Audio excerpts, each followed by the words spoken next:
All right, greetings everybody, and welcome to Conflict Radio. Today is May 31st. It is Memorial Day, so we got to give a shout out to, I guess, all of the fallen troops that have helped protect this country and all other countries all around the world. Welcome to Conflict Radio. Today, our guest is Tony Topping. We're going to be talking about the UFO disclosure and alien threat that is, I guess, pretty much all upon us. Now, Tony Topping is a contributor for various major broadcasters from ITV to Channel 4 and Channel 5, BBC local and national news channels, I guess in the UK. His staggering book, I, Alien, The Secret UFO Chronicles, tell of his extraordinary double life. His experiences with the UFO phenomena continue to evolve, adding dynamic content to any media project as his saga revolves around the real world of UFOs and covert secrecy that he has witnessed. He is host of his own radio podcast, Alien Confidential, I, Alien, The Secret UFO Chronicles, with art inspired by those behind the UFO craft. Tony, welcome to the show. I know it's extremely late in the UK. We appreciate you coming on. Especially not doing a pre-recorded show. We are live. We appreciate you waiting up. It's super late. Welcome to the show. How are you? Hey, I'm all right. Thank you very much indeed. We've changed the title of the book to I, Alien, The Mystery of the UFO Enigma, but I'll need to alter my information accordingly on that one. But we have just a slight title change. All right. That should be coming out actually in June, all being well, end of June, all being well. But we'll see how that goes. But yes, good morning here from the UK. We're near Southport, near Liverpool in the UK at the moment.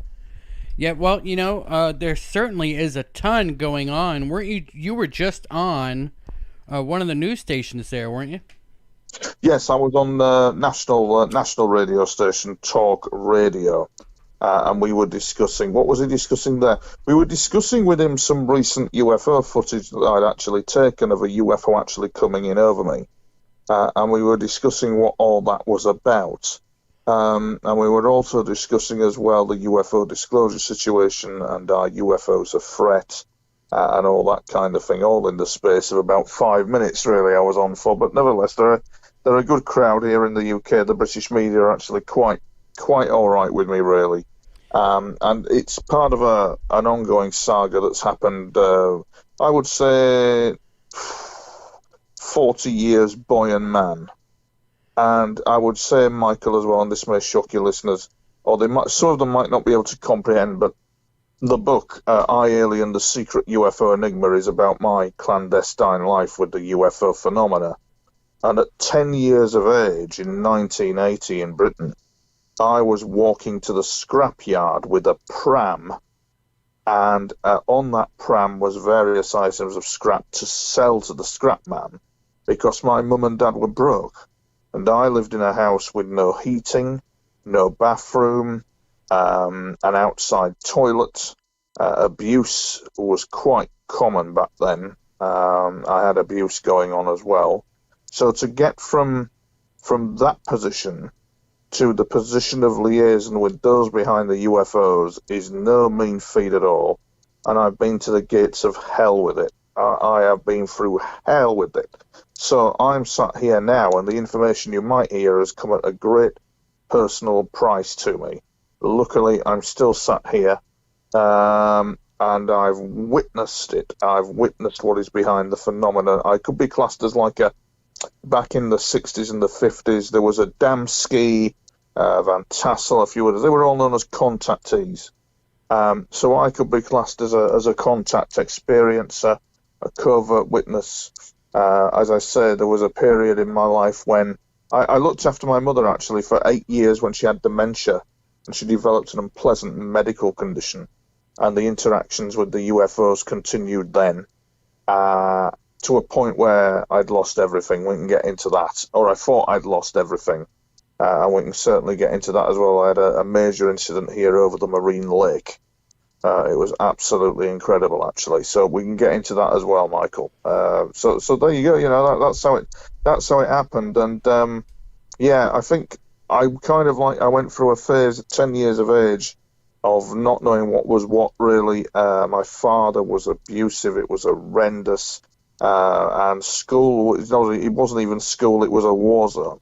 So I've got all this conflict going on, coming at me in all directions, but the UFOs and those behind them were never far away. The mystery is why, which is still eluding me at the moment, but I'm trying to get to the bottom of that. But yes, I've seen a lot, Michael. Seen a lot in these 40 years of dealing with it.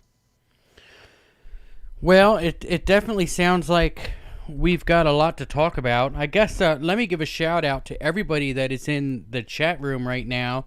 Akram Musa, Antonio Scalisi, Renee Cruz. I guess Renee says, sad day today in the world of ufology. Mr. Secret UFO Files ufologist Timothy Green Beckley passed away today. So our condolences are with him and his family. Hugh Godarn is here, and wreaking havoc. Let's see. All of the normal people are here. I guess Apex and Javier, Kabbalah, Lawrence's World. How's everybody doing? Do me a favor and hit that like button. It helps the algorithm get more people in here. I guess, where do you want to start? I mean, there's so much going on right now. I think my number one question for you, Tony, is the UK actually waiting for the report from the US to be released on what's going on? No. Why can't why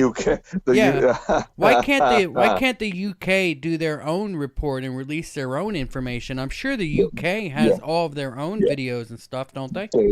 They do. The UK did something called Project Condign a few years ago.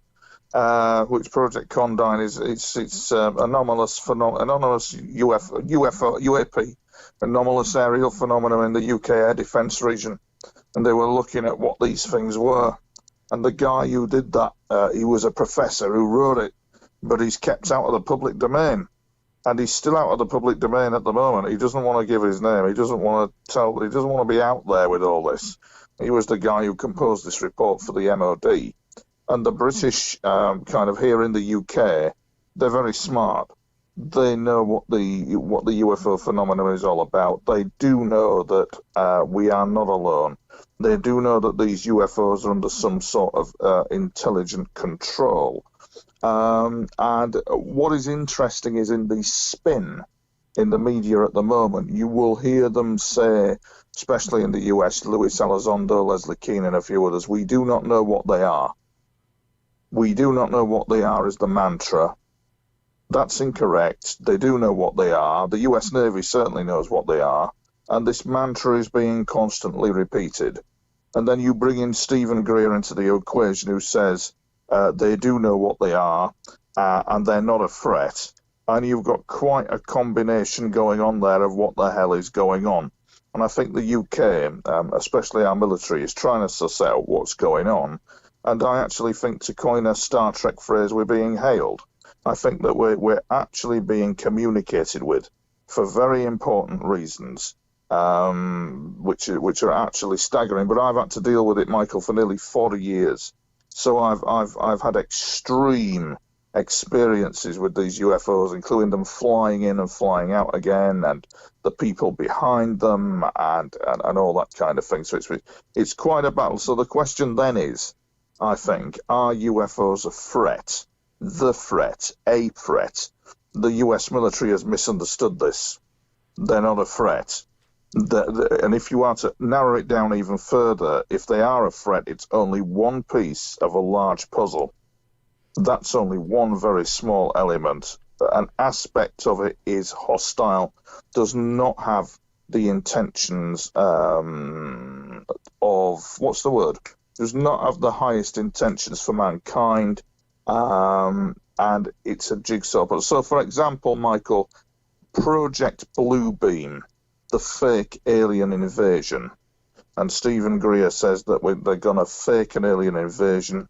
Stephen Greer also says that they're ramping up the threat narrative at the moment. UFOs are a threat, blah, blah. Knowing the phenomena like I do and those behind it, it would be impossible for them to pull off an alien invasion. They couldn't do it. because the ETs are highly evolved spiritually. We are being lied to, and basically they've lost their mind if they think that somehow they're going to pull off an invasion as some sort of cover for something else. It ain't going to work because there's opposition to it, because the disclosure is controlled by non-human intelligence. So that's the situation that we actually face. And when is a threat a warning? Because these beings are evolved. And Dr. Stephen Greer is absolutely correct. They are highly evolved. And their technology base is beyond mankind's. But what you've got is this situation where they've adopted this policy of war, and the DNI guy, the Director of National Intelligence in the US, when these reports come out, will be misled. I think he will be deliberately misled so that they are off skew with what they are trying to achieve. That's my opinion on it, Michael. All right, so how have you developed this opinion? What experiences have you had with these beings? My first experience really with them began in about 1999, actually. I suppose you could say that on and off. For example, I'd gone to stage school in London. I went to one of the top stage schools in London at the time. My father was an abusive man. He was an abuser. And, when I got into London stage school, I was seeking his approval, all that kind of thing. I was in Yorkshire at the time, and he just puffed and puffed at me and just went, "Oh, really?" when I got into stage school. That's what his exact words to me, Michael. "Oh, really?" when I got into stage school. That was the kind of abuse I was up against. So all this followed me to drama school. And my first actual appearance with the UFOs was in London in about 96. Yeah, in Paddington, where one of them actually flew over, and I thought they were going to crash into a block of flats. And it's the same UFO that I've constantly filmed. It was filmed recently. It might not be the same type of UFO, but it is certainly the same type of craft, although there's some school of thinking to suggest it might not even be a craft. And there's a school of thinking, which I do concur with, that some of them are maritime, like the movie The Abyss. I definitely concur with that point of view, that there is something going on there. So walking down the street in Praise Street in about 96, and I see this, I saw 93, I can't quite remember the dates, but I see this ball of light UFO about to crash into a high-rise block of flats. I run towards a fire engine, and I'm just about to tell them that UFO is about to crash into a block of flats. And it vanished. And this was the theme. That's the first time they turned up. And it just, as I said, simply vanished.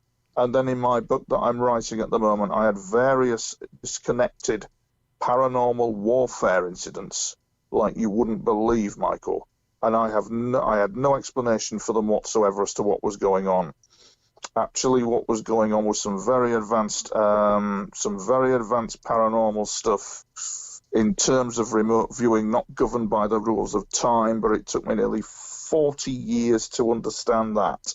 It's taken me a lifetime to understand what those early incidences were all about, Mm-hmm. And they were quite frightening. They were quite frightening at the time when you didn't quite know what was going on. They really were. One of the early incidents that I talk about in my book that was quite mysterious was in about 97. A very strange incident as I slept, of these magnificent glider-type craft coming in silent in this dream that I had, and they were like propeller-driven, and they came in over this landscape, this dreamscape, and they dropped this beacon, and this beacon started pulsing and emitting light in the garden. This is when I was asleep, and that was probably one of the first incidents that I had. And then I didn't think really.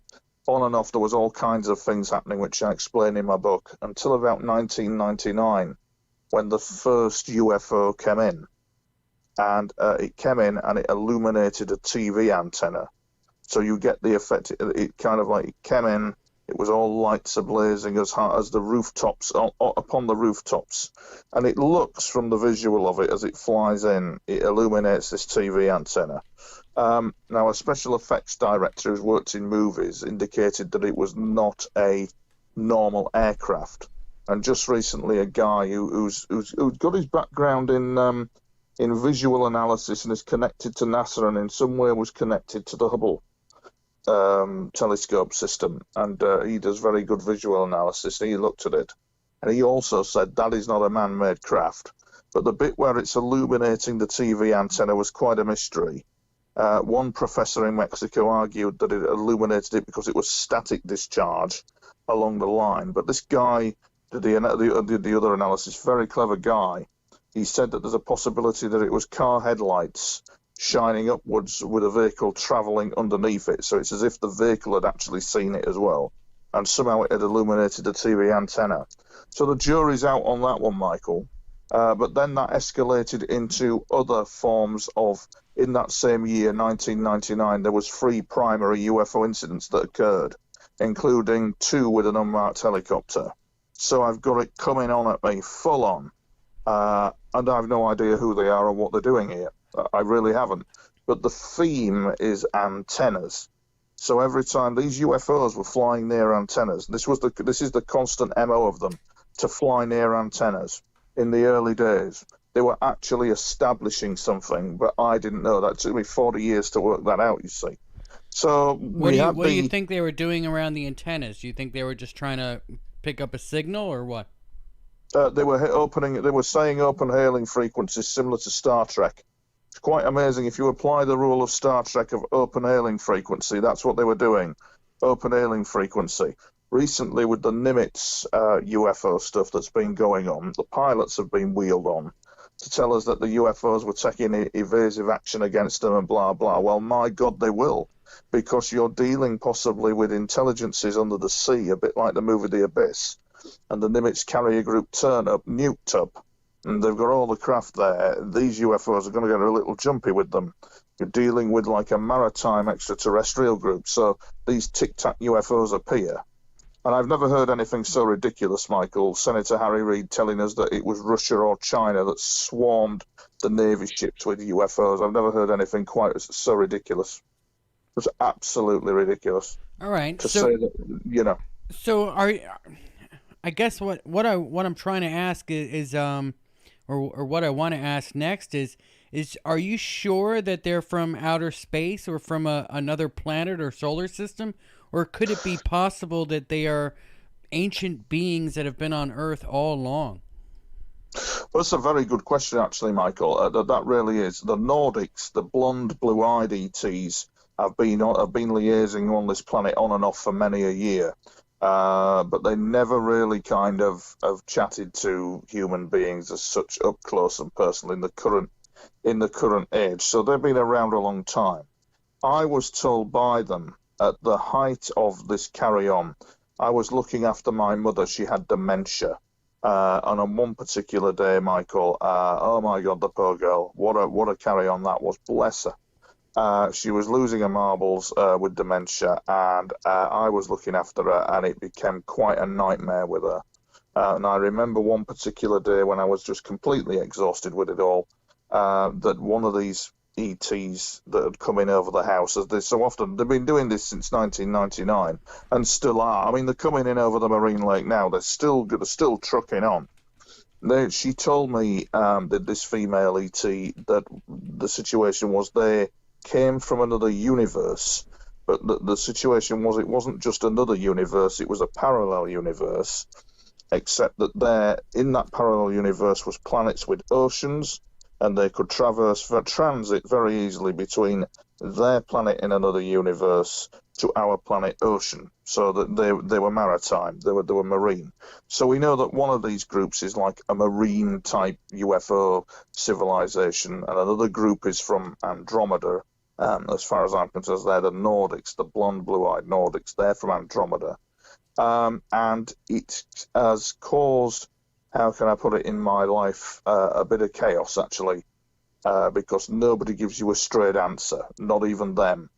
aliens can be as secret as humans. And you can't seem to get a straight answer. In 40 years of dealing with this, I've not even got a straight answer as to what has quite gone on, but I've pieced it together quite well. And so back to 1999, Michael, where the UFOs are coming in. I've no idea why they're turning up, but they are. We've got the one that illuminated the TV antenna. Then we've got the incident with an unmarked helicopter, where this unmarked helicopter appears from nowhere and starts filming me as I'm walking back from my local town. That was unbelievable. Just appeared from nowhere at the height of a house, low level, comes in, swings around me, unmarked, green helicopter. And later on, I have reason to suspect that same helicopter turned up again and was interrogated by one of the UFOs. One of these UFOs just came in and came a bit near it, and that's on image analysis as well. And then there was another incident involving a UFO coming in over the house again, and two other UFOs passing it. So you've got the triangle craft type effect coming in over the rooftops, and then these two other UFOs passing it at speed.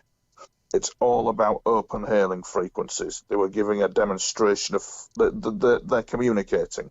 They're communicating in our past to have ramifications in our future, it would appear. So it's very deep what's going on. And then I had another incident where, on the local beauty spot, where same triangle type craft appears again, and this other UFO comes in from nowhere really. It comes in from the left. There's a 360-degree rotation around the other UFO, and then flies away at great speed. These incidents are kind of like showing to whoever it is that they're here, the demonstration of an aerodynamic capability that our technology does not have. So they were the primary 1999 UFO incidents that triggered interest from other quarters, triggered interest from human elements. And it's not been easy, Michael, not been easy at all to deal with all that at that stage of the game. It was not easy at all. So have you personally communicated with these beings? I am known for my communication with them. I'm known to not apologise for it either. In my opinion, there has been dialogue with them. We can go over the numerous incidents that has happened with them, and there's been numerous, believe me, absolutely numerous. Do they have a mess? Have they given you a message to give to us? Have they said? Well, it doesn't. How can I put it? Have they given us a message to give to us? That's an interesting question, Michael. The answer to that is no. It's not so much a message to give to us. It's kind of like a foundation that they're setting for future liaison. It appears that they're moving very differently. So we're all talking about disclosure at the moment. The US government are going to disclose and tell us the truth. The US government are not going to say anything. They're not going to say anything. I'd be very surprised when this all happens that nobody is going to stand there and tell you that aliens exist. And if they are going to do that, that'll be part of a very complex psyop to find out what they don't know and should know, because the military are divided over it. There's a secrecy wall that has gone up over it due to wrong decisions that were taken after Roswell to do with all this, in terms of liaison with ETs. So one part of the military, I do believe, has liaison with them, and the other part of the military does not. And then you've got the narrative coming in. So you've got in the media at the moment, Michael, if I could explain the scenario we're caught up in. You've got in the media at the moment the UFOs are a threat mantra being played to the media at the moment, for whatever reason that might be. And that's, although it is argued by, let us say, the UK guy Nick Pope, that he's not running to a narrative, and we don't know what they are, honest gov, they do know what they are. And this narrative seems to be running towards they are a threat, when in fact quite the opposite. It's quite the opposite. What's actually going on is it's not so much a threat, so much as America and other countries in this world are caught in the middle of an alien Cold War. It's actually an alien Cold War in the skies above. So you've then got the equal of alien Russia and alien NATO. And one can't move without the other seeing it. hence there not being an alien invasion or a Project Bluebeam, because one extraterrestrial group monitors the other. And that's where we're at the moment. So you're talking like a Cold War rather than a threat going on. But I can assure you, Michael, if these UFOs really, really wanted to kick off with our military, they would. There is no doubt in my mind our Typhoon fighters here in the UK would not be able to take on, let us say, one of the Nordic Triangle craft. But if we're talking contact with them, we can certainly get into that. I can certainly get into the scenarios that went on with me in terms of contact with them. They saved my life on 3 occasions now. Good God, they did. I've been through hell with it, Michael. You people just don't. How can I put it? People, they don't know, so they cannot assume to know, and people have a right to answer questions, and all that kind of thing. But when I was looking after my mother with dementia and I had to move, I've had some major contact incidents with them. So we can divide them into the Nordic of Andromeda, for example. We can divide them to the Arcturians and the Greys, and the fact that there's some sort of Cold War going on is very interesting, you see. So that's where it's at the moment, really, rather than being a threat. So how many different races do you believe are here right now at this moment? I don't have an answer to that question. I mean, like more than 5 or 10 or. Oh, that's a good. Yeah, I see where you're coming from. I would suggest. I would suggest possibly 3. 3. I would suggest 3. But the thing that freaked me out, Michael, and I write this in my book, is actually human beings in parallel universes. That really, I can handle the UFO stuff. I can handle ET, but human beings in a parallel universe. Wow. That really was something else. And it's all to do with the movement of... If I put a Star Trek term to it, it's all to do with the Prime Directive being turned on its head and the Prime Directive being applied to humanity in intervention terms. That's actually what's going on. This UFO... Go on. Do you think that the United States government or the UK government have actually re-engineered some of these craft and have their own? Yes, I do. Yes, I do think that has definitely gone on, especially with the US government. I certainly do think that there has been a back-engineered situation going on with some of the craft, but the US can't actually fathom out how some of these craft work. But I also think as well that there are very learned and evolved alien civilizations out there who are watching this very closely. And what I do think has happened is here in the UK, we used to have I'm sure UK listeners appreciate this, we used to have a TV program called Minder, Michael. And it was about a guy who used to be a security guard for this dodgy used car salesman called Arthur Daly. So if you can imagine Arthur Daly, the second-hand used car salesman, turning up on America's doorstep, except it's a UFO, and they say, here we are, one careful owner, you may have this UFO free of charge. One careful owner, we don't need any money from you. Take this UFO. We're going to move into the house down the road. Take no notice of that, but you can have this UFO. Do you get the scenario that's going on? So you've kind of like got that scenario that's going on behind the scenes. And that's kind of like where it's at. The back-engineered technology stuff, there is the school of thinking that Colonel Philip Corso, the Roswell crash, back-engineered technology, which was then re-engineered into American mainstream society via IBM and a few others. The Roswell crash, for example, fiber optic cables, the computer systems that we see, transistors, all that kind of thing, came from downed UFO technology, is the kind of like, is the school of thinking. So yes, I do indeed believe that they've probably got one in the hangar somewhere. I reckon the UK government might have one in the hangar somewhere as well, but it's a very close secret, because Luis Elizondo is quite correct. They are. There's an element of this where the military can't wander around with its eyes closed. So there's an element where they are indeed having to actually assess, is it China, is it Russia, is it something else? They have to do that, so that they're assessing that. And equally, they don't want China or Russia getting their hands on the UFO technology, although Russia's story of paranormal espionage and liaison with UFOs is absolutely staggering and is untold. The Russians are keeping very quiet about it, but how can I put it? The head of, for example, the Americans did Project Stargate, and one of their top guys who was a remote viewer was Joseph McMoneagle. And I've had a liaison with Joseph McMoneagle over the years because I come under the banner of Exceptional Human Experiencer, EHE. And he's aware of my experiences, Joe was.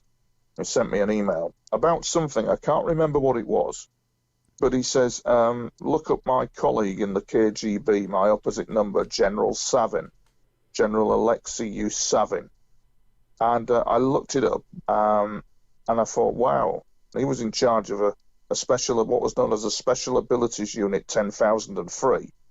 And in that, there was a little sentence that said that his unit had contact with extraterrestrials, but they were not giving him any military information. They were only giving medical information. The Russians are still remaining very quiet on their contact with ET. But I can get into that as well, Michael, because it's fascinating. And it is an untold story, actually. It really is about how the Russians had contact with aliens as well. Very interesting. Well, I would imagine that, that there's probably a few of them that are in contact with a lot of the governments on this planet. Let's just take a minute and give a shout out to everybody listening. We've got quite a few people in here. If you could hit the like button, that would be awesome because it helps the algorithm and we'll get more and more people in here the more and more likes the video gets. Just want to give a shout out to Blue Chicken. Welcome back. Haven't seen you in a while. Mr. Fox is back. Glad everything is okay. He picked up a shirt and a hoodie. Just keep in mind, everybody, that the store is in the links below in the description, I suppose, is where the store is if you want to grab a hoodie or a t-shirt. And again, hit that like button. You can join the members just to help the channel grow a little bit. Want to give another shout out to Mike Armstrong. Paul Beska made me a great, I guess, intro video that he's going to get to me, and that's going to be pretty awesome. Brett Octane is in here.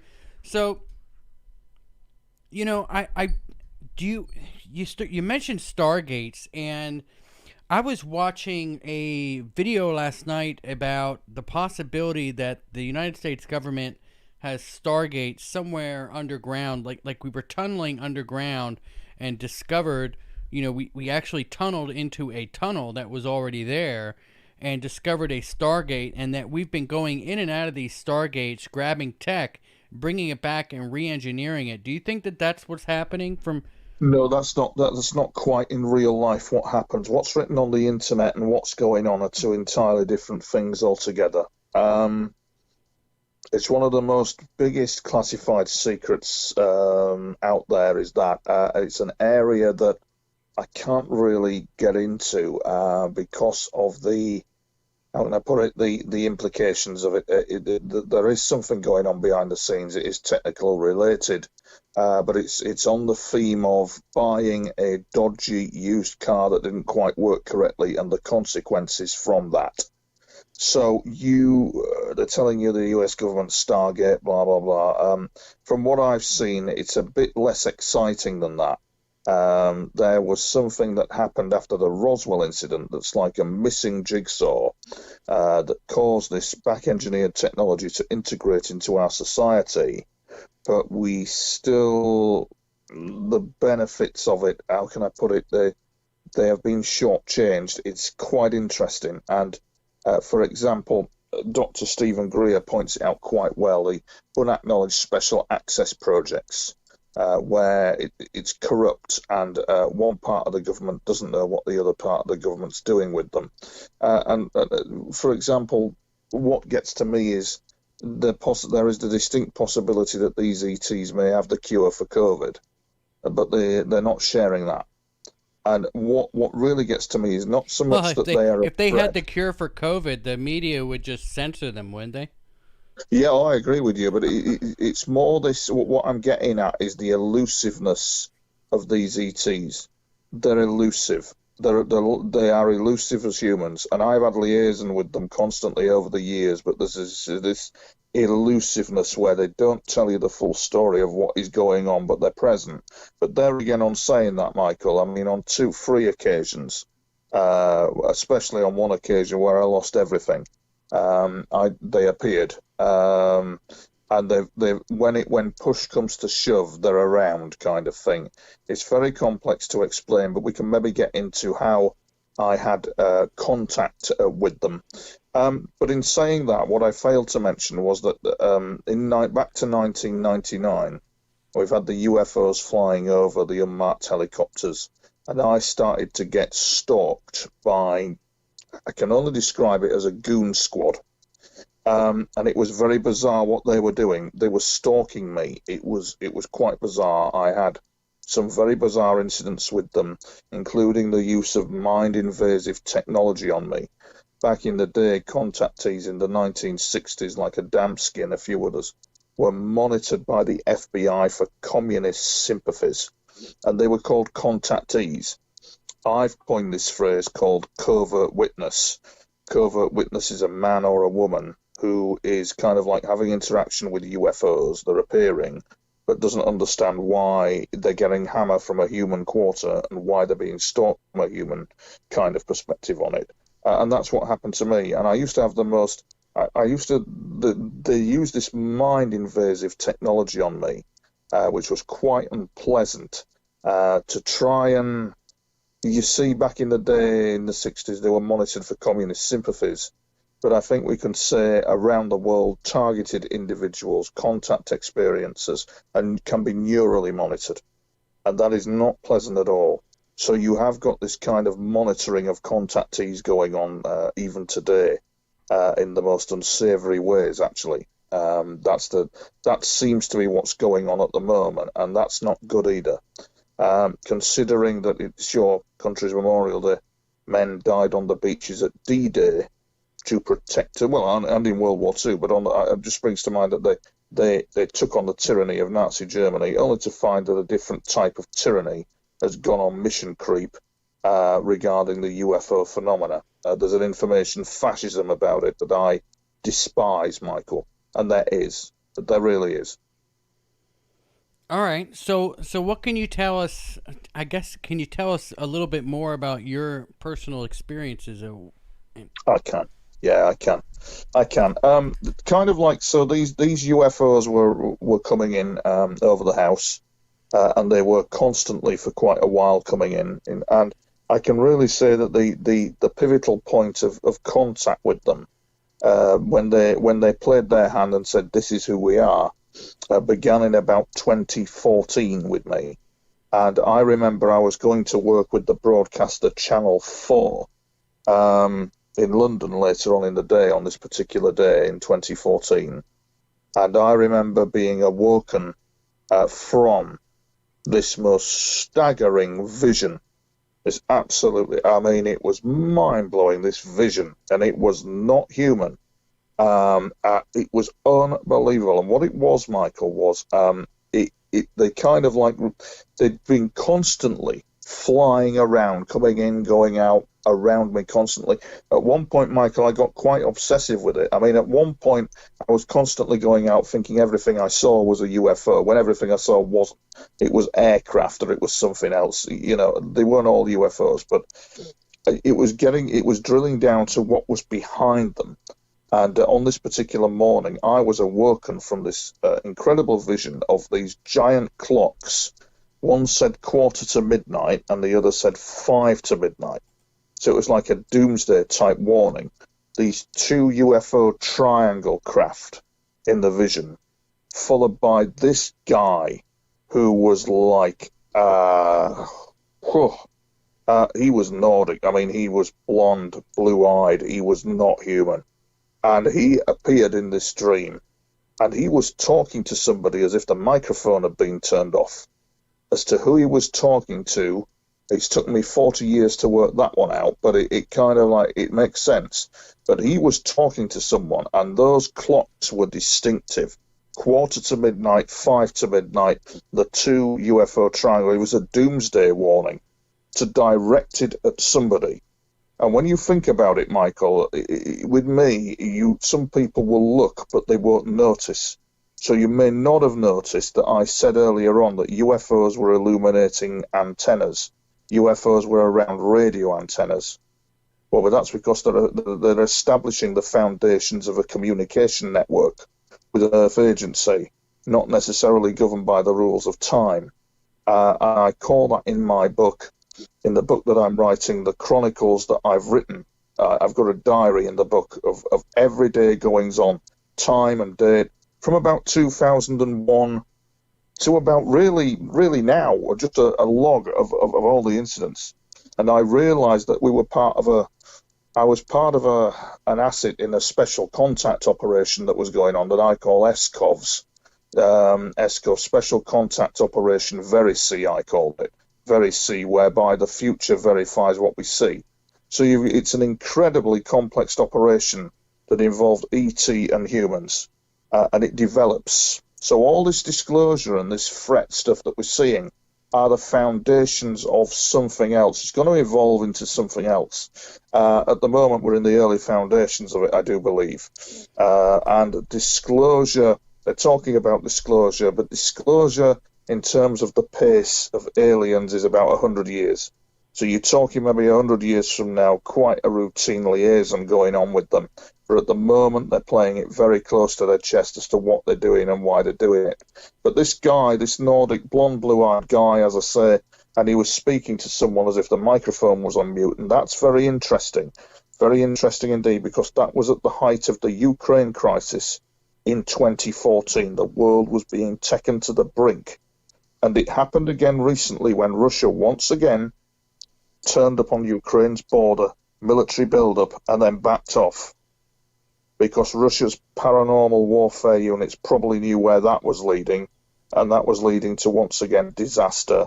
And I think that perhaps, in my humble opinion, maybe Mr. Putin didn't want that, and therefore I think there could have been incidents at a paranormal level occurring to prevent that from happening. So you've got this kind of intervention going on in human affairs behind the scenes.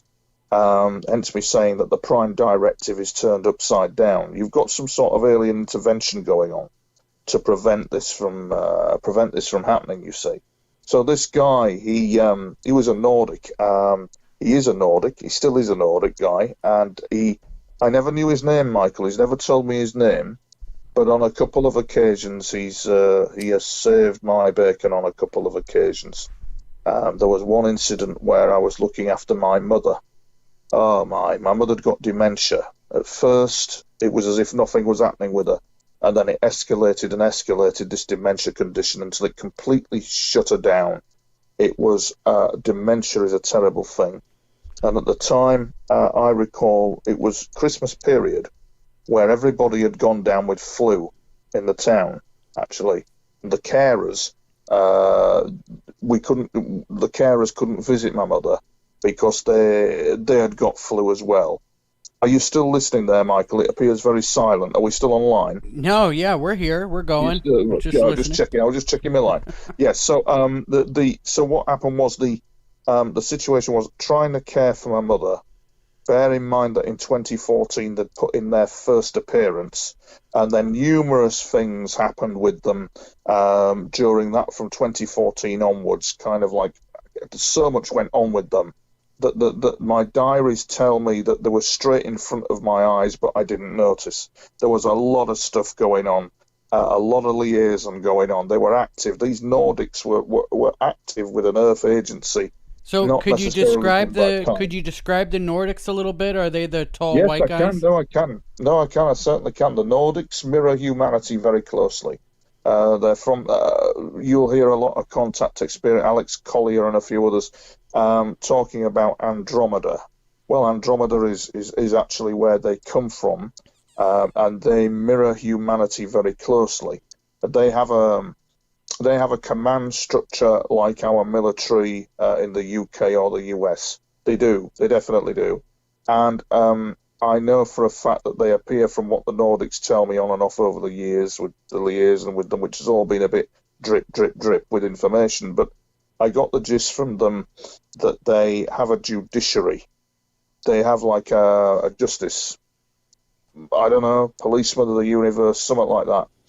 And the stuff that goes on that is not permitted to go on. And they're quite kind of, how can I put it, they enforce. So what you're seeing is this kind of very bizarre carry-on where you could have one alien civilization policing another. Therefore, it would be impossible to pull off an alien invasion because some of these alien civilizations are involved with their own judiciary. It couldn't be done. So that's what we get at the moment. So perhaps your listeners might breathe a sigh that it'd be impossible to pull it off. They try to pull that stunt off, and the problem with that is they'd shortchange themselves because it's all about technology acquisition, Michael. It really is. So to go down the route of they're a threat, and all that kind of thing would be shortchanging them because they need to open their hailing frequencies and listen to them. Do you get what I'm saying? Yeah. Rather than going down this UFO is a threat route, it's not quite going to work for them. All right. Well, let's kind of unpack what you've told us a little bit and go back a little bit. Now you said that the whole Luis Alexandro thing with him talking to all the media. Now is he saying what the aliens want him to say, or the government wants him to say? He's saying what the aliens want him to say, or is the government? You asked some good questions, Michael. Is he saying he appears to be following a narrative, a controlled narrative, a controlled media narrative that UFOs are a threat. But there again, in fairness to Lou Elizondo, and he has said this, that his military have a duty, the military of America have a duty in terms of public safety to assess these UFOs. Are they a threat? Are they China? Are they Russia? What are they doing? And he would suggest that they have a duty to look into that. But above his head is another classification level of secrecy that knows exactly what's going on. And I'm wondering, when I'm seeing all this, I have no doubt that elements will hit a brick wall of secrecy, including Lou Elizondo. They'll hit this wall of secrecy whereby they're not going to be told anything else about the UFO phenomenon. It's just a wall. And that's because of what's going on behind the scenes there. So is he being told what to say? There's some interesting observations that he says, especially regarding the demonic component of UFOs, the kind of situation where it becomes, how can I put it, the UFO phenomena links with the biblical, links with the dark and light, the demonic, and the Americans had an agency called the Collins Elite in the 1950s that explored this quite comprehensively, and it's interesting to see some of those details Lou is actually hinting at. That is, for example, that his colleagues in the Defense Intelligence Agency were concerned regarding religious and ethical implications of the UFO phenomena. So he's not going to say anything that the U.S. government doesn't want him to say, right? Sorry, say that again. He says he isn't going to say anything that the government doesn't want him to say. Is that what you're saying? I would suggest so, but I don't quite know. It's not for me to say that. It appears that way. It does look as if they're doing a narrative of we do not know what they are. The nearest you might get to disclosure, Michael, is the U.S. Navy maybe saying in public that we've come across a form of life in our oceans that isn't human. That might be a close run to disclosure. I don't think you're going to get President Biden stood up saying, hey, everyone, aliens exist. Here's what we know about them. I don't think that's going to happen with any world leader. I really don't. So you think that they're going to say, what they're going to say is that they're actually coming from the ocean, right? There's a possibility they might go down that route. I don't know if they will, but I'm giving an example of what they could do. Yeah, it's like an underwater civilization, I guess. Yes, that's right. But there's this kind of ridiculous, and it's farcical. We do not know what they are. is absolutely bonkers, because they do know what they are, and they do know that they're coming from elsewhere. But for some reason, we do have this paradigm of violence and war going on behind the scenes. Stephen Greer is actually quite correct that it is a war machine, and these evolved civilizations do not want that in the wider universe. They don't want our nuclear war weapons. You know, in the course of my experiences dealing with these ETs, they've actually said that, you know, better systems for war delivery, better systems for violence, is that all humanity is at? Because at the moment, creeping up on us is nature, which would become our biggest enemy, actually, more so than any foreign adversary. Nature and the weather control around this planet would become a threat to us if we're not careful. It's as if part of our technology is quite primitive and part of it isn't, and there's no meshing together of it. And Eisenhower was quite correct when he said only an alert and knowledgeable citizenry. So when you say they're setting up a false flag, which country do you think is going to carry it out? You think it's going to be the U.S. that carries out a false flag alien invasion, or is it going to be the Russians or China or the UK? Who do you think is going to be the ones to actually do it? Oh, okay, right, okay. So you think, Michael, that there's going to be an alien invasion, is that correct? A false flag alien invasion, right? The whole Project Bluebeam thing. Yeah. You think that? I don't think that at all. I don't think that will happen. The reason why I don't think that will happen is because America is smart. They would realize that to do that would mean them shortchanging themselves into technological acquisition from these ETs by going down that route. And if they were to go down that route, that would be because they were involved with an extraterrestrial group, and that extraterrestrial group is monitored. It's like Russia, NATO. So it's like NATO, alien NATO watching. I wouldn't pull it off, Michael. It just cannot be done. I assure you that it cannot be done. The situation is closely monitored like NATO would monitor Russia's airspace. It's alien. It's all alien, but basically it just cannot be done. Although they say it will be, and although they say there's going to be a Project Bluebeam, I don't think it can be done. I might be wrong, but I'm quite confident, based on my 40 years, that that's not what's going to happen. All right. Well, Luke Bailey said in the chat room, great to be here live for the first time. Luke Bailey, welcome to Conflict Radio Live. So I'll go ahead and call you out because it's your first time here. So if there's not going to be a false flag, is it possible that there'll be a real? So that what you're saying is that there's no threat at all, really? Yeah, what we're saying at the moment is there's going to be, instead of a threat or an alien invasion, there's going to be a liaison take place like no other that will establish itself into a very advanced communications network across this galaxy, where routinely human beings will liaise with ET. You know, it's interesting, when I write in my book about these diary entries in SCOVs, what I call Special Contact Operation Verisea, and what was happening was at one point in the proceedings, we were getting backstream transmissions coming in. So the future speaks to yesteryear. I call it future and yesteryear. It's very complex stuff. But basically within that, there was a liaison taking place between the Nordics and the human agency, where they were exchanging data and information across a network.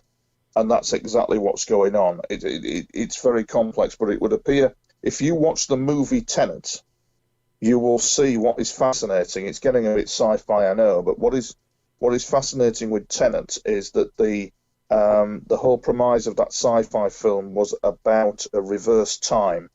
So time travel, but in reverse, which was very interesting. I don't know if your listeners or yourself, have you seen the film Tenet at all? No, I haven't, but you got me interested, so I'll probably have to watch it now. Yeah, you'll have to watch it, because Tenet is like a sci-fi time travel movie, and the director, Christopher Nolan, it was very complex, but for example, there was something called a temporal pincer movement, whereby it's hard for me to explain, but you're dealing with reverse time. So somebody in the future communicating with you has like a backstream reverse So it was quite clever in the movie, in that anybody who was communicating from the future would be kind of communicating backwards to you because they're moving through time backwards to the past. Does that make sense? Yeah. So It's what like you've got is looking somebody. going forward to going forward to look back, right? That's right, yeah, going forward to look back. So you've got somebody in the future who was traveling backwards in time, but that backwards motion in the movie was very cleverly done by Christopher Nolan. You had scenes in it where people were walking backwards. They were on the back stream transmission from the future, and they're literally walking backwards in time. So that it's like a time, yeah, it's like a time, not so much a time slippage, but a time backstream going on. But with this situation, you didn't have that backstream. It was happening in real time, but forward in time. So it's very complex. So you had the future happening in real time with it. It's a very complex book, what I've written, but it's not complex. You can see what's going on when you read it, that you've got this advanced network going on that's got this technological liaison going on Well, with it without the rules of time. It's amazing. that's sort of like the idea that time is a human construct, right? So Oh, I'd everything agree. is kind of happening at the same time, isn't it? Like Yeah, yeah, in yeah, yeah, reality and in the really real world, yeah. everything's kind of happening at once. So if we're being visited by, I guess, highly intelligent beings from another universe, even they could come visit any time that they wanted, couldn't they? And they do, and they do, and that's the kind of the joke with it. The kind of the hidden joke is that they routinely liaise and can liaise with somebody walking down the street quite easily. But there's all kinds of protocols in place. I think I may have gone off narrative because I think I was talking about my mother and everybody having flu, and I didn't get into the story of that, of how I made how that happened. Did I tell you that, Michael? Did we get to that stage? I was talking about my mother, Huh? myself having flu, the carers. Yeah. Okay. Okay. Why don't you go ahead with that if you'd like? Yeah. Okay. So what happened was, just to explain what was going on. It was just an incident that was going on there, whereby I was looking after my mother. I was a carer for my mother, and I was running a fever like no other. I'm surprised that my mother didn't catch flu. It was unbelievable. The carers couldn't turn up because they'd got flu as well. I was on my own with her. Sometimes I was the loneliest man in the world with that, but never mind. So I goes up the stairs to bed. I said to my mother, "Look, Mum, I'm not well. I'm going to have to retreat to bed. I'm sorry." And she went, "Yeah, okay, Anthony, love, don't you worry."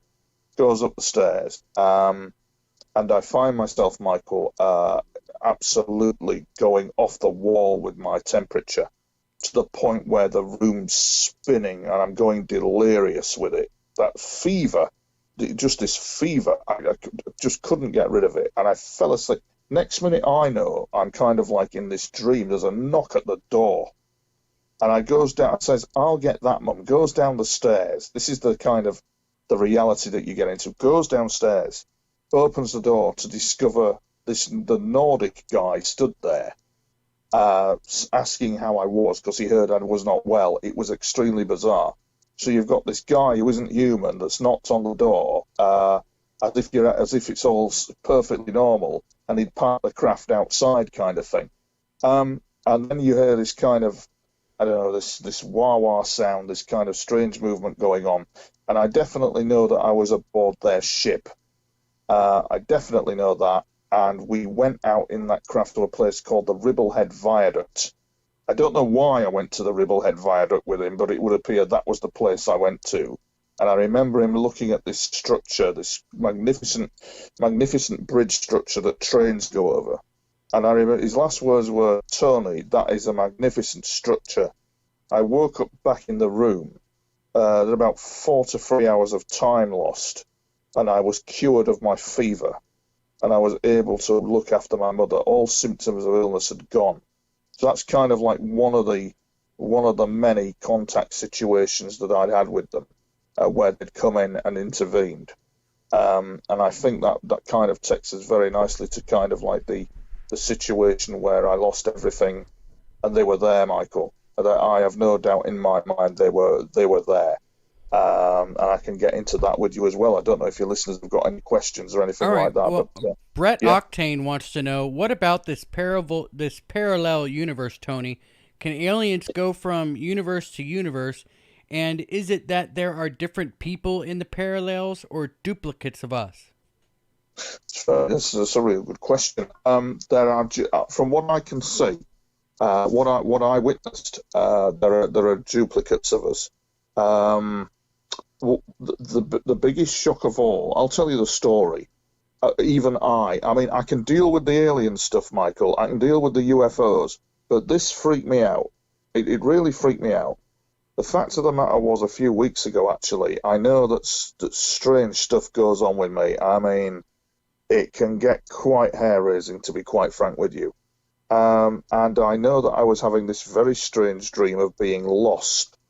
I was trying to find my old house in Yorkshire, and I just couldn't find it. And when I looked, I found on the street I was in Yorkshire that there was shops there where the street was meant to be. It was very odd where the houses were meant to be. A few weeks ago, I'd had also other hints.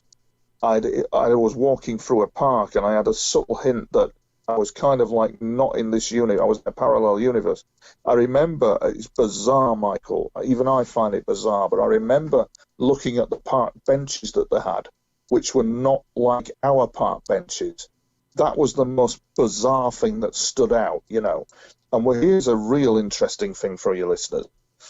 There is on YouTube a Beatles album called Altered Chemistry.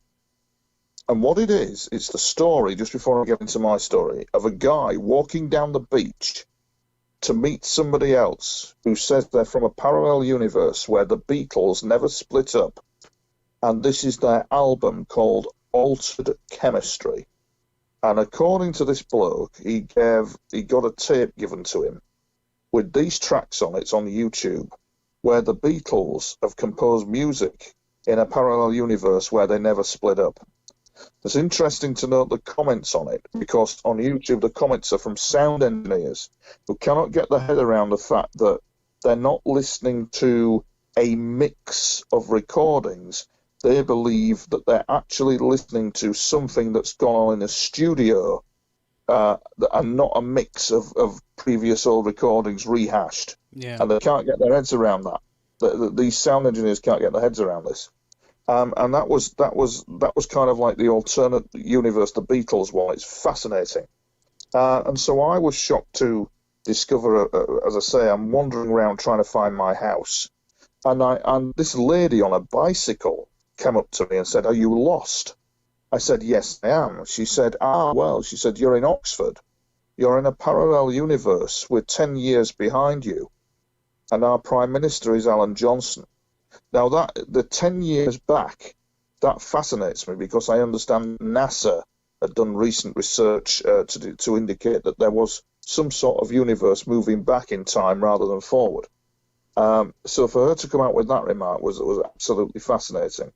And I really, really found that just unbelievable. And then there's some other type of liaison went on with them where there was an indication that the book I'd written was also written in their universe by a different title, and that really freaked me out. So the book that I'd written is called I, Alien. I've written it as Return to the Twilight. I'm wondering whether I'm going to get a Beatles scenario and the book turn up. I just don't know, Michael. I really don't, and the jury with me is out on it. I don't know if it's somebody larking around, but it did freak me out. And I've had to deal with all the alien ET stuff I can handle, but that, wow. They said that the division between their world and ours was known as the Iron Curtain. It was like a Berlin Wall style Iron Curtain between their reality and ours, yeah. All right. Well, I Surreal. love you. Amber Rappel wants to know, have you suggested why these Nordic aliens picked you as a contactee? It could be, yeah. There's a lot of factors, and they've never been clear on it actually. there's no point in me lying and embellishing and saying, well, I'm the ambassador to them and all this, and I was chosen because they've never been very clear on that. I believe there are hints in my book when I write it. I believe it is possible that I was connected to some sort of supernatural event that was even supernatural to them, was one gist of it that I was getting. The other gist I was getting was that I'm kind of like a unique bloodline. There's another option that says that I'm possibly one of them, but reincarnated in this form. But the Nordic are never clear on why.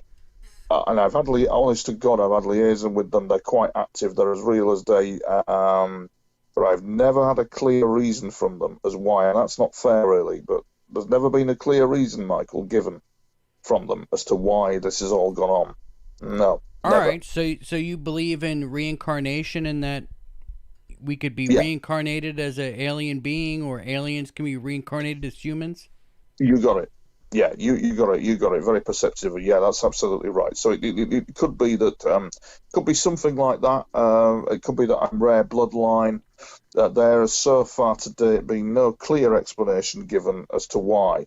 That might be for my own good, because you don't want to know too much, really. When you've got all this going on around you, it's a bit freaky. It might be a blessing in disguise that you don't know too much about what's going on around you, you know? As I say, I recovered from the fever. It was unbelievable when they turned up and they cured me at that. But to me, I think one of the major contact incident that happened to me was at the Marine Lake here in Southport, and that was an absolutely, oh my God, Michael, that was unbelievable. And confirmed to me, when Stephen Greer stands up and everybody criticizes, well, not everybody criticizes, but he seems to be getting a bit of drift, but when he says that there are extraterrestrial civilizations out there that are evolved in intelligence and spirituality, he's absolutely correct, and that's what I witnessed, and we can get into that if you want as well, the Marine Lake UFO incident. Well, you talked briefly about Stephen Greer, and what I think is going on is that you have a controlled disclosure, which is the disclosure that they want to present to the people. Is that the hashtags are UAPs, and you know, like we don't hashtag UFO anymore. We hashtag UAP. I don't hashtag UAP, so I'm not part of the controlled disclosure. But you have a lot of these shows that talk about, you know, that Lewis is always on, that they use the hashtag UAP, where that's kind of their controlled outlets. It's like they're trying to take over the UFO community in a way, but to do it in a way where they're in control of the hashtags, they're in control of the people that use those hashtags, and the disclosure is going to be the disclosure that they want to disclose. It's not real disclosure. It's not real disclosure. It's their disclosure. Right? No, that's right. So the problem that they've got is they've got that disclosure, what you're talking about, but separately going on, doing what the hell it likes, are the Nordics and the other extraterrestrial groups that are acting outside of that narrative completely, and they have no control over it. Hence, there being quite a civil war going on behind the scenes. They have no control over it. You could have one of these Nordic craft land at RAF Bryce Norton. They get out of the craft and they speak to our Air Force easily. Absolutely no problem with that at all. You could have one of these ETs come onto one of our chat shows and talk about her family, where she is, and all that kind of thing quite easily. And that's the bit that they fear. They fear it. And the thing is with Lou and a few others is you've got to question what controls them. What is it that's controlling this? All this narrative and all like that. Is it human? Is a big question as well. You know, because there is a Cold War going on out there. And I think that one has to, I suppose, I'm not in the military, but I suppose one has to question what national security are they defending exactly. You know, that's the thing. What are they defending? Yeah. What are they keeping quiet? You know, for what reason? Do they know for what reason? They don't. That's the issue, I think. I've yet to speak or even liaise with Luis Elizondo to kind of like exchange notes. Well, I can't. I But can't get him on the show. I can't get him on this show at all. And I think a lot no, of that has to do with the fact that Conflict Radio isn't one of the outlets that they control. no, So no, they can't control the questions I ask him. So he's not going to no, come on the show. He's only going to no, go on shows where they'll ask him yes, what they want him. What they want. You know what I'm yes. saying? All right. So Eternal Migraine puts a comment on here. I would love to talk to someone like Tony in real life. I talk about my many experiences and I get told it's demons or I'm crazy, so I don't say anything anymore. And I just want to give a shout out to Eternal Migraine. If you want to talk to somebody like Tony, all you have to do is search for Tony Tipping on Facebook and send him a friend request and send him a message and he'll talk to you. Don't not talk about something because you can't find the right people to talk to. Yeah, Just that's absolutely right, Mike. go out and find them and talk to the people that Absolutely. you want to talk to. You can send me an email. It's info@conflictradio.net. Antonio wants to know, Tony, what part do the Greys play in this, and where are they from? The Greys, what part of that's a very good question, and is the elephant in the room question. I don't know where they come from, but I do know that real life and what is written about them are two very different things. I do know that Whitley Strieber proclaims that he's had a liaison with them, and that's a possibility actually, because the Greys are real. The thing with them is that, how can I put it? I classed them as the Viet Cong of the UFO world. They, you'll know about it. You will know about it if you come across one of them, as I did. And I'm very, very lucky. I really, really have been very, very lucky because I can't even put it into words. I was left speechless, Michael, by the incident that I had with them. I was left speechless. I can't even begin to talk And they about it. Other than smell the they fact, smell horrible, don't they? no, I didn't get a smell. What I got was the bending of reality around it. I was in a scenario where they had turned up. You see, what you've got is you've got this scenario going on. It goes back to your perceptive remark regarding they don't want your radios. They can't control that. So you've got this controlled narrative going on with the UFO phenomenon.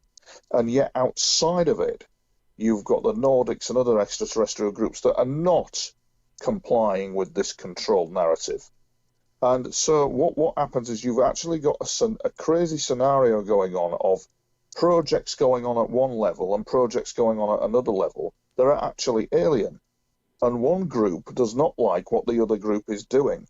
And so you've got this conflict between them. You actually got an alien Cold War with the Greys on one side and the kind of the other groups on another. So that's your foundation of your Cold War. And I know when it happened to me, I talk about it in my book, but briefly, I would just say that the reality of time when you're in the presence of the reality around you starts to warp for some reason. I remember that quite clearly. Luckily for me, I had intervention go on in no uncertain terms. These beings, these Greys, I cannot work them out. They're not pleasant. I just can't. I was rendered speechless by the situation I found myself in. I can't even articulate it to you now, Michael. I have written about it, but I can't begin. I just cannot begin to explain it. Actually, even about what the hell it was or why it was here. But it came down to, in simple terms, I think you've got it sussed where there's the controlled narrative and then there's something going on outside of it that they have no control over that involves ETs. For example, one of these, the Nordics, could fly a craft over this location against this controlled narrative. They basically can command the skies, and it's complex. It's so complex. I didn't believe it at first, what was happening. I've had many years of experiences, but I couldn't get my head around the fact that there was a great. It's the way they speak as well. It's the way they speak. They have this uncouthness about them. Yeah, I just I can't articulate it into words, Michael. I just can't. All right. But it happened. Yeah, it did happen. Yeah, yeah, I've witnessed it. Yeah, certainly have. So, what do you think of Bob Lazar and that the UFOs that he saw were archaeological finds? Yes. Now, I've not studied Bob Lazar's work, so that's a new one on me, Michael. I have to say that they're archaeological finds. That's very interesting. I don't think they are archaeological finds. I think some sort of a whole, how can I put it? A whole, goodness me. I mean, How can I they've put been it? here since the start of humanity, haven't they? Yeah, yeah, they've been here on and off since the start of humanity, but something's gone on where somebody's bought a dodgy second-hand UFO from a dodgy garage somewhere. That's all I can describe it as in the most simplistic of terms. So I don't entirely agree that they're archaeological finds. That doesn't seem to be what's going on behind the scenes, but I could be wrong on that one. I really could. I know for example, Michael, getting into the Marine Lake incident, I don't think there's any point in me trying to explain some things that I don't know. So it's easier for me to say I don't know. So for Bob Lazar, I don't actually know. That sounds fascinating. I'll have to look that up. Do you follow me so far? Yeah, yeah. So, Antonio says that what happens, he had an experience where the Greys kind of just were at his home. He was at his home, and the Greys just rose out of his floor like it was nothing. Like they come from underground, but they came right through his floor up into his house. Yeah. What do you think about that? Yeah, yeah, absolutely. The thing is with this is where you get the biblical divine intervention thing going on because I believe we are in some sort of hologram that's guided by a very higher intelligence. You're talking 9 dimensions, probably upwards, something like that. And they can't go around doing that to human beings. There comes a cut-off level. I think for the first time in human history, there's a cut-off level where something's going, no, you can't do that. It's against universal law. And that's been a long time in coming, Michael, as far as I'm concerned. And also in the UK, you've got Philip Kinsella, a friend of mine, Ronald Kinsella. They're both artists and authors. Philip was abducted by the Greys at a very young age. He really was. There was a few weeks ago when it happened to me with one of these, there was some safety issue around what was going on around me, and I'm lucky. It was scary. It really was. So there's been this constant theme of these Greys appearing, but something else watching. And that something else links into the biblical and divinity and the Almighty itself. There's no escaping that. And I noticed when my interaction happened with this Grey that it was seeking, as Whitley Strieber has rightly said, it was seeking something. It was seeking a communion. It was seeking to understand this higher intelligence, this majestic spiritual intelligence that propels, that is the engine of the universe and is present within humanity. You see in humanity at the moment in the media and so on, a lot of PR with the dark side of the force. It seems to be within chaos everywhere, but behind the scenes, the power of the Almighty is quite present and very real. And that's what happened to me in the incident with the Grey. I had the presence of the Almighty with me. So while this You're thing was talking trying about, to, I'm sorry, are you talking about God in a religious sense? yeah, in a religious sense, yeah. So when it happened to me, that on the one hand, there's this Grey trying to suss out what's going on, and it was as if its mind was open like a radio scanner, trying to scan, trying to see what I could see, and it couldn't. And in the corner of the room was this presence, Michael, like no other. I mean, I've seen it on 2 occasions. So there was the first time, and there was a second time, and this was the second time when I saw it. And it was absolutely incredible, this presence, this majestic, magnificent presence. I can only describe it as, oh my God, it took your breath away. And it was witnessing everything that was going on. Yeah, the Greys don't seem very nice, do you? Do you think that they're more of, I guess if we're going to talk about the religious aspect of this, is it possible that they're more of a fallen angel type of being? You got it. You got it, mate. But it was seeking. Whitley's quite right when he says this. It was seeking communion. So it is, for some reason, we're switched on to this higher intelligence, where we seem to be in a hologram. The tunnel of light, when we depart this world, that tunnel of light seems to be something more to it than meets the eye. It's not just a tunnel of light, it's divinity itself. It's the engine of the universes. And when you think about that, when it's compacted down, when the incident happened to me, you've got that power compacted down into a living room. Can you imagine that? It's compacted itself down to the size of a living room, but yet it's all prevalent, all seeing. It's going to send harmonics into other places, including other universes. It's that powerful. And that was what saved me. That's what saved me. I had a very lucky escape. Believe me, it's been hair-raising, Michael, at times, but that's so kind of like I had a divine intervention occur. So we definitely know from these alien contact experiences that the power of the Lord exists, the power of divinity is real, and I've definitely known that as well. It's interesting how that was mirrored in some of these ETs as well, which I'd like to talk about the Marine Lake incident that happened to me as well. I'd like to share that with your listeners. All right, let's hear about it, because I guess we're looking at about 15 minutes left or so. Wonderful. Is that the time? Good yeah, Lord. I told you it would. Long, I told you it would fly by. It did, didn't it? Well, I hope I've given your listeners and yourself some of the insights that go on behind the scenes, because it can get hair-raising. So I hope that I've given your listeners some insights there.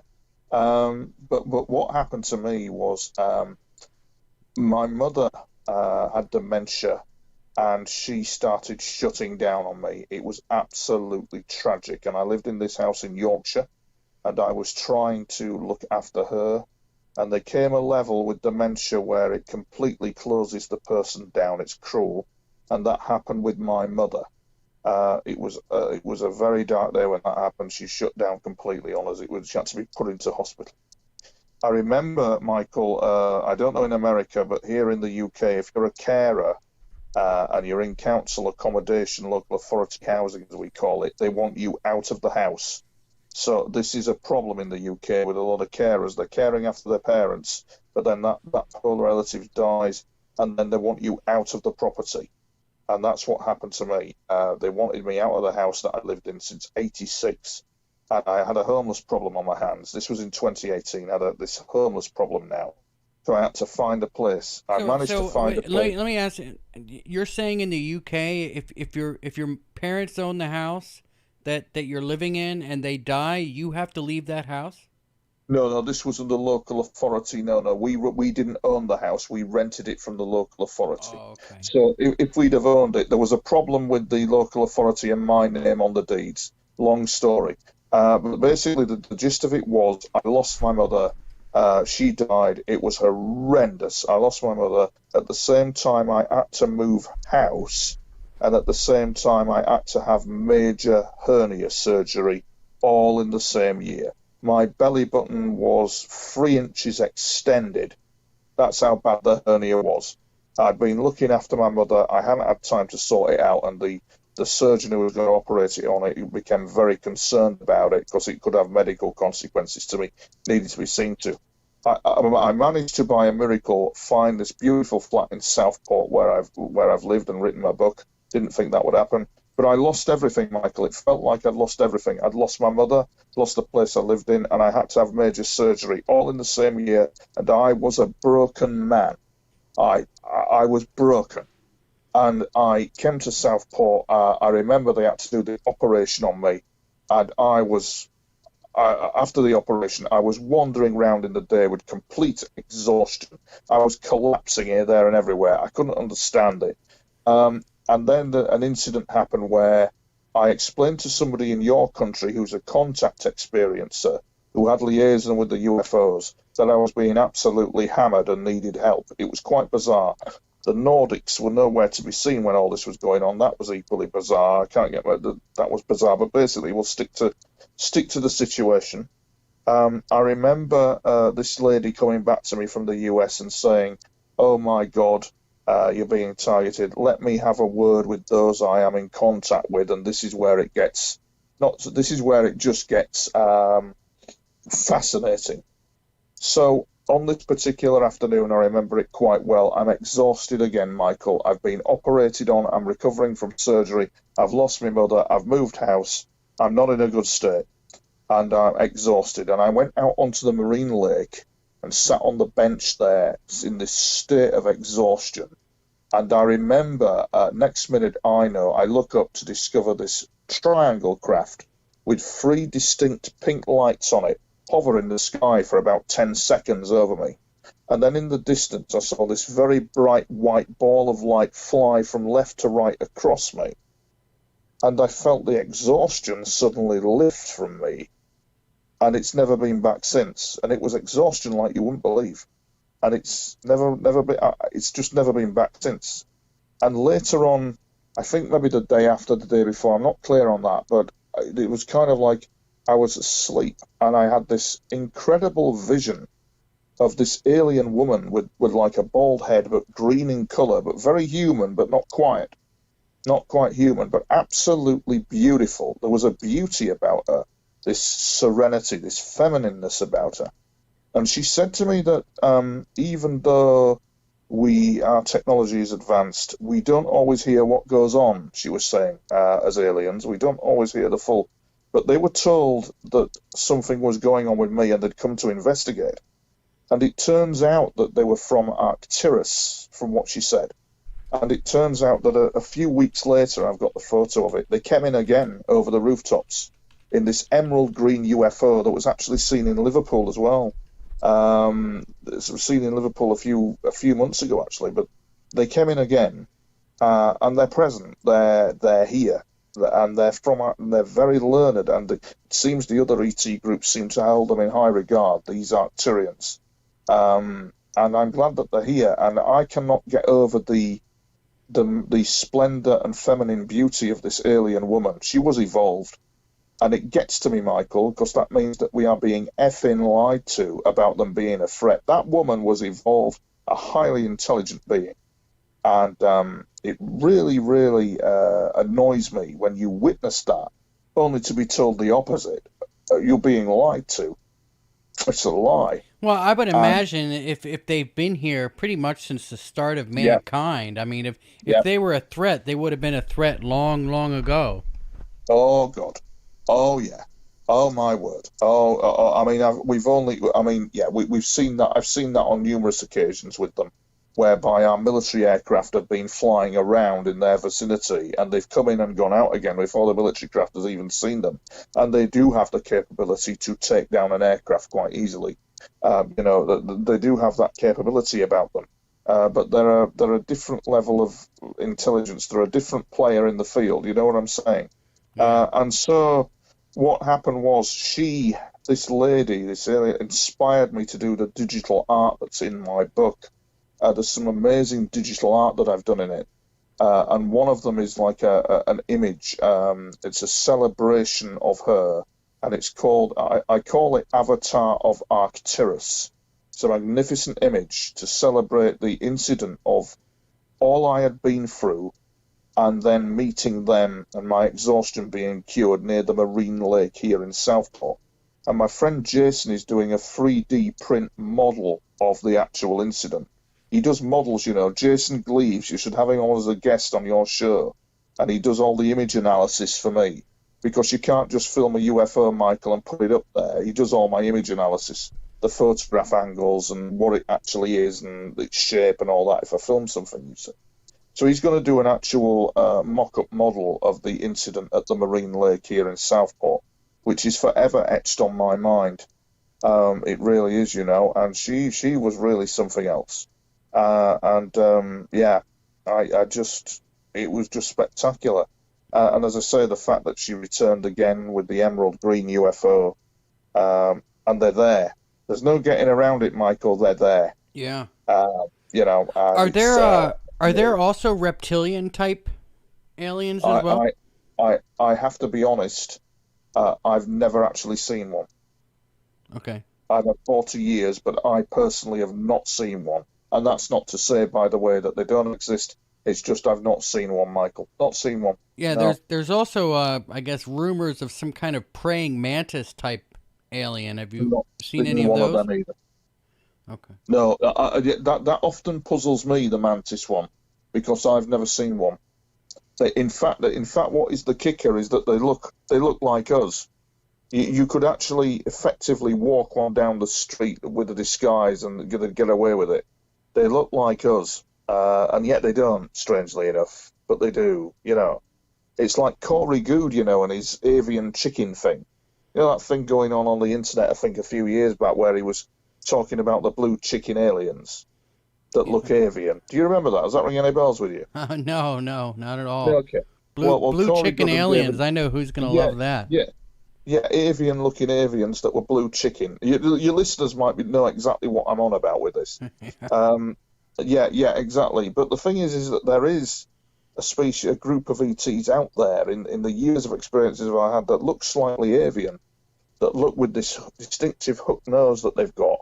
They look quite mysterious, which means to say that it's probably more like Star Trek out there than we will ever know, Michael. You know what I'm saying?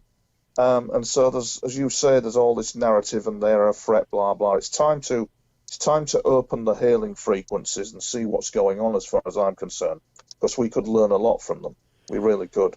All right. As you Well, rightly said. Brett Octane says your guest take on Bob Lazar, and we've covered that. And from what I remember, you said that you didn't really get into his work, so you don't have an opinion on that. Yeah, I do apologise. I've not studied his work, so I can't I'm not qualified to comment, Michael, because I've not studied his work, and I would hate to mislead and embellish anything. I don't do that, so I'm sorry I can't assist with that one. Yeah, that's all right. I just he put it in caps, so I have to ask. If anybody puts a question in caps, I guess I have to ask it because that's the way I do it. So I just want to throw that out there. Well, Tony, we are out of time, and it's pretty interesting. I just want to ask you one last question. You said that there's a quite a bit going on behind the scenes. That there's kind of a Cold War going on behind the scenes as far as disclosure goes. Can you give us any teaser? You said you couldn't talk about it, but what could you? I mean, there has to be a little bit of something you could tell us about it. Yeah, it's how can I put it? There's how can I put it? There's there's a lot of secrecy goes on behind the scenes with it, and I think that the U.S. government are in more deeper than what they're saying. What could I tell you that is? I can't put it into words. I just can't put it into words. A teaser as to what's going on. I think that the U.S. government is refusing to be dictated to actually cause this narrative to happen. I think the military is very smart, and I don't think they're going to be dictated to. If they can find other ways to learn, it's all about technology acquisition. That's the secret. It is all about technology acquisition. So, for example, there's something called flash travel. A quiet thing goes on behind the scenes. Technological acquisition for flash travel, speed without acceleration, 0 to 60 instantly. That kind of technological acquisition before the Russians get it or before the Chinese get it. So you've got this technological war, technological acquisition thing going on, and it's not gone well. It really, really has not gone well in many ways, and I think that they're manoeuvring to step out of that. I think the Pentagon is trying to drill down to discover what it doesn't know and what it should know. So you're getting this narrative that we're seeing is a possible psyop to kind of drill down into this wall of secrecy to see what's going on, kind of thing. Yeah, maybe they can get another country to spill something, right? That's right. So, for example, it might surprise you, for example, with the Nordics, that the government of France may have had a liaison with them. That's hearsay, I know, but there's kind of like pointers to suggest it's a bit like watching a football game. You can't see the football, but when it goes in the goal, you see the net move. So there's a possibility that liaison is actually possibly going on, because they're using bases on Earth. So some government somewhere will have spoken to them.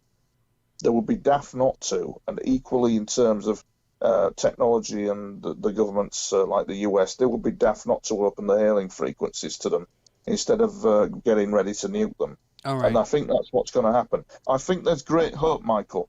All right. I do. I and think there's great hope. your thoughts on human hybridization programs? It's a crime, an absolute disgusting crime. But it's happening. It's happening, and it is opposed by other ET groups. Yeah. But that is a crime at kind of like universal United Nations level. It's a crime. It's an abhorrence, and I don't think it's it's frowned upon. Definitely so. All right, Tony. You want to tell everybody where they can find you and where they can find your book? Yeah, I'm on Facebook. You can't miss me. I'm Tony Topping. You can't miss me. I've got the Nordic guy there. You can't miss me. And my website is tonytoppingufos.com. My book should be out in June, July time. That's called I, Alien, The Mystery of the UFO Enigma, and it charts my clandestine life with the UFO phenomena. The chronicle element of the book is fascinating, as it's in the early days of me writing down incidents that are going on with me, and I ain't got quite a clue what's going on around me. And it does make fascinating reading. So there you go, Michael. All right. Well, Tony Topping, everyone. Thank you, Tony, for staying up late with us tonight. We know it's really late where you are. Just hang on a second. Let me finish out the show, and you and I will talk a little bit as soon as we're finished here. Remember, everyone, you can always find us online. Just go to www.conflictradio.net. You can find us on all of your normal podcast catchers. So if you're not on YouTube, you can still catch us on Apple iTunes, Spreaker, iHeart Podcasts, and all of your normal podcast catchers. Well, I guess make sure you like the video because it definitely helps out. All of you guys in the chat, Hugh, Blue Chicken, Paul, Mr. Fox, everybody. I'm not going to be able to say the names because there's a ton of you here. Thanks so much for joining us every day. We will be back on Thursday with, actually, we're doing a show tomorrow with Brooks Agnew. So a special Tuesday show for everybody will be live at 6:30 tomorrow. Be sure to join us tomorrow at 6:30 Central Time, 7:30 Eastern U.S. time for everybody. That's 7:30 Eastern U.S. time. We will be back tomorrow. So until next time, batten down the hatches.